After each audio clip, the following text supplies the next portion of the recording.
How's it going, crew? This is Happy Days, and welcome back to our Terraria Let's Play.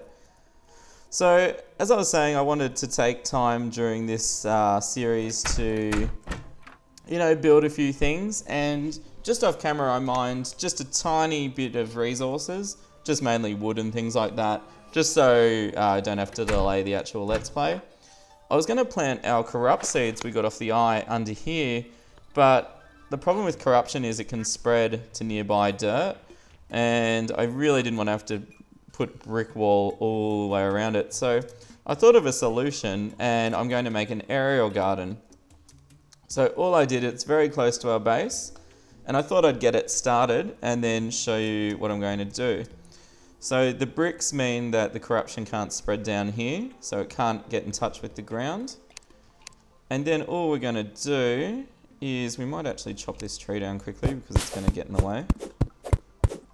Oh, I upgraded the axe to a lead one too, just to make things a bit quicker. So we're going to just go across. Let's count 1, 2, 3, 4, 5, 6, 7, 8, 9, 10, 10, 15, 13, 14, 15.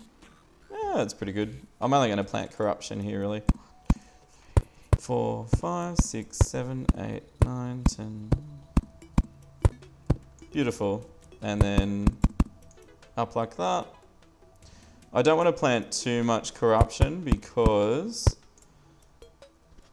it will actually start to turn this into a corruption biome if there's too much.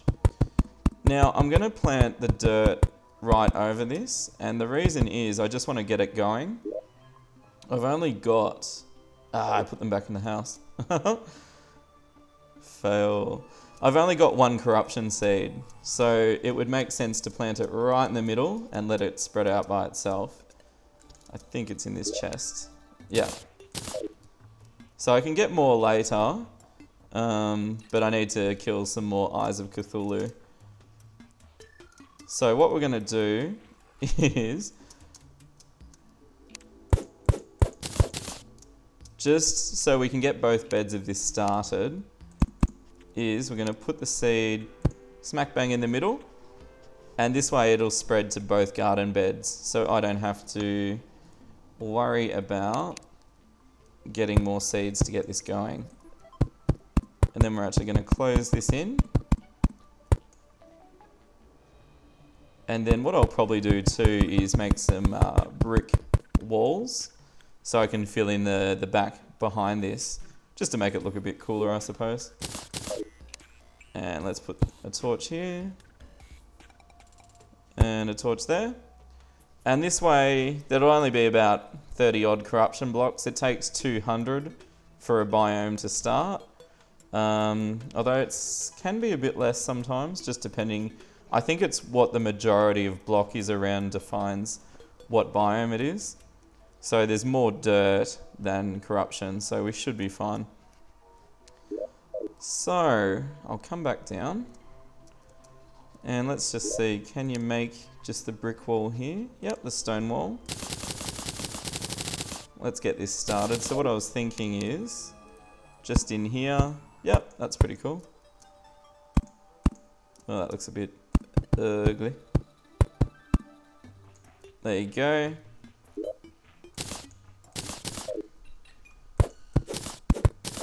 Yeah, so I'll fill in the back of that too with the stone wall, and then we'll plant a few things out there later. Probably what I need here too is a chest, just to keep any other corruption seeds in and things like that. And the point of making that is to farm vile mushrooms. And what that'll do is when we start our hard mode run, it'll actually be easier because we'll be able to spam lots of Eater of Worlds and farm them for Soul of Knights. Let's just take one of those. So yeah, it'll make things a lot easier. What I also want to look at this video is starting to build some more houses on our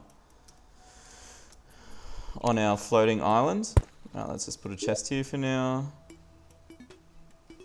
Actually, I'm just thinking probably not a great idea to leave it out here. If we get a goblin raid, they can actually... goblins can actually rob chests if you leave them out. So I prefer not to do that. So what I'm going to do is make a little brick encased area here. And just need to quickly mine all this up.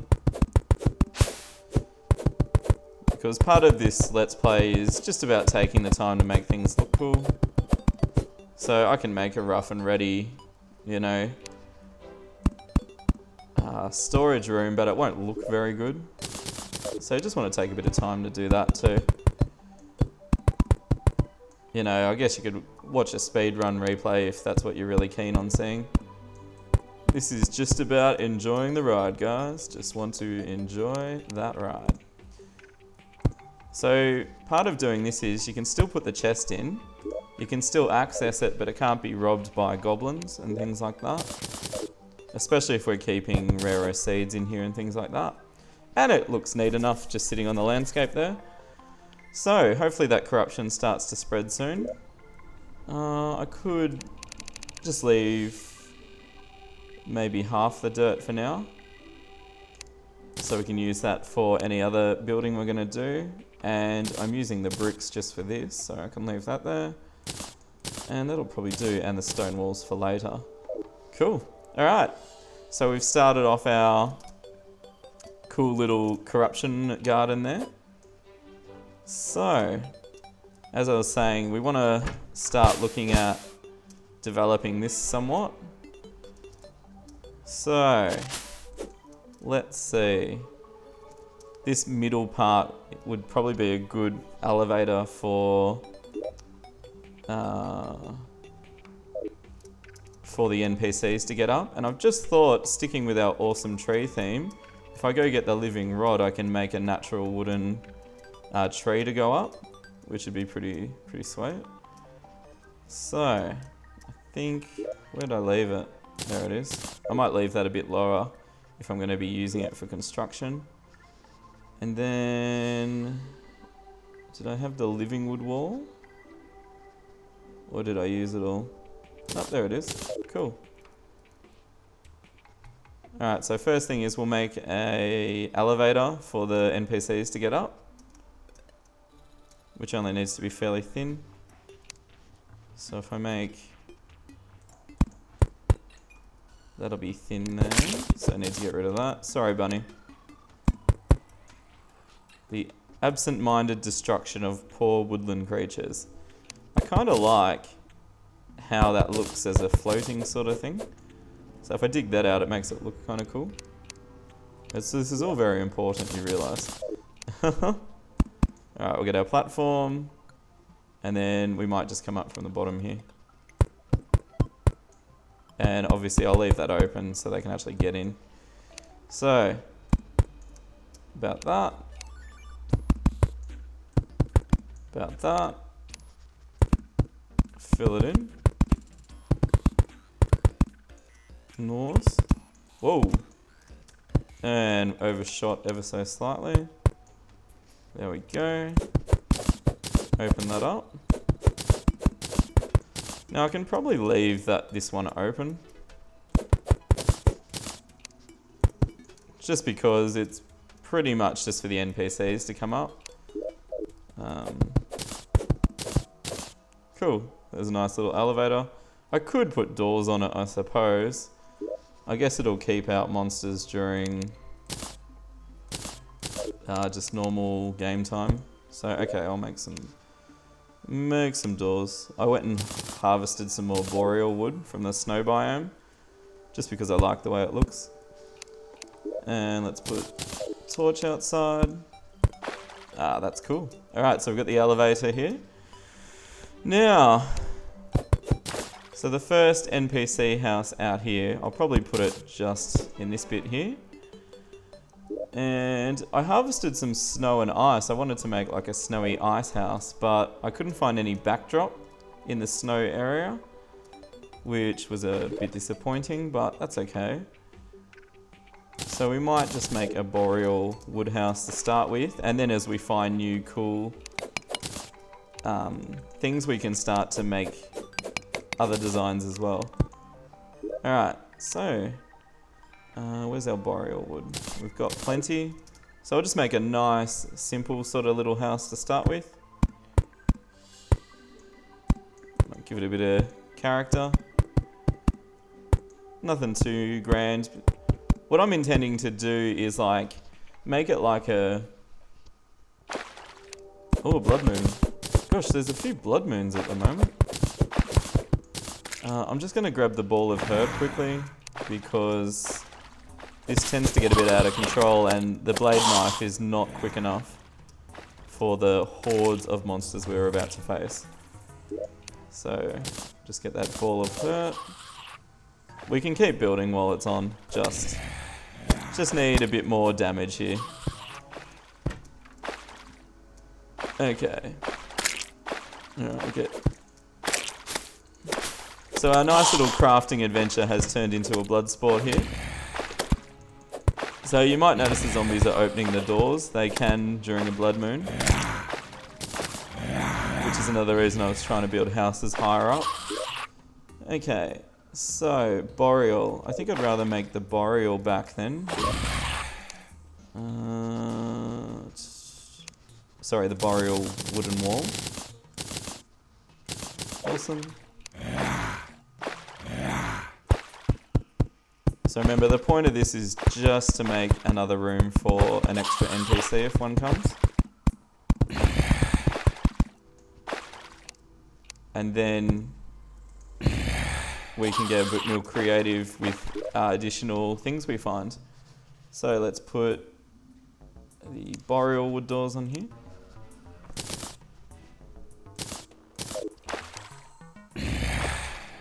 I'm still trying to find that 6th lens. I did some farming the other night and I got up to 5 lenses, but not the 6th one. Okay, so let's... Oh, that ball of hurt is so good for mobs. Groups of mobs. Very efficient. So if I can get that 6th lens, I can get the Eye of Cthulhu one last time. Ah, there's that lens. Beautiful. Okay, so we need chair and table. Oh, I can even make a boreal chest. That's pretty cool. I could leave some more common accessible things out here. How much boreal have I got? Yeah, I've got a fair bit. Okay. The table and the chair. And I'll probably put the arms dealer NPC out here, just because I'm likely to use him the most. So let's go table, chair, and let's just put the chest here. Cool. Alright, so now another NPC can spawn here. And what I'll do is leave some of this crafting stuff out here. So the living wood, let's leave the boreal wood walls. Yeah, that'll probably do for now. Alright, I might cut the video here. I'm just going to spend the night farming, see if I can get some more lenses. And then, yeah, we'll get back to just a normal video. So obviously you don't need to see me farming for the next 5 minutes. If it is something you want to see, please leave a comment and I'll just, put like a skip button in the video so you can fast forward if you want, or you can watch. It's up to you. So yeah, just leave that comment, let me know. Remember, this is your playthrough too. Alright, cool. Alright, I'll leave it here for now, guys. See you soon.